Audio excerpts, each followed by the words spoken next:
Did you know phrenology was once considered a science which falsely claimed that skull shape could dictate personality and intelligence? You see, this flawed ideology did not only legitimize racism, but it also led to the grotesque theft of many African body parts under the guise of research or just as trophy souvenirs. However, this science began losing credibility in the 19th century, and by early 20th century it was widely recognized as pseudoscience before being fully discredited as scientific advancement in neuroscience and psychology disproved all its claims. But it was too late because it had already influenced fields like criminology, psychiatry, and others, planting racial biases into scientific thoughts.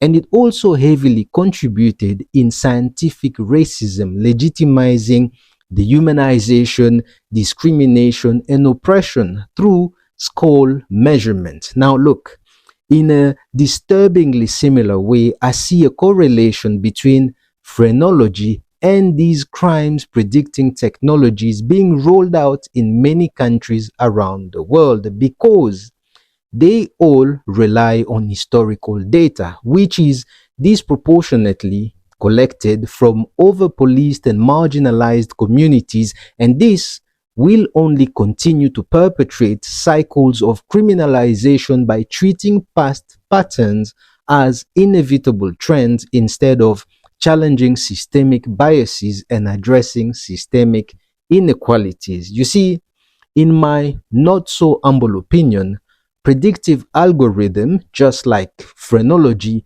manipulates data to maintain status quo. But back to the story.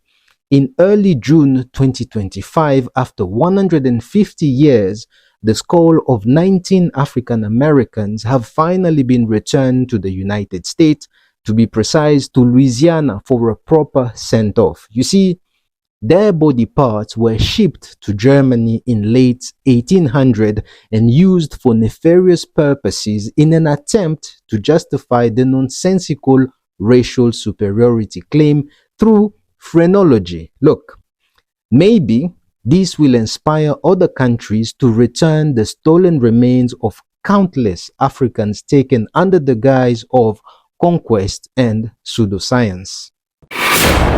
We, ni nini?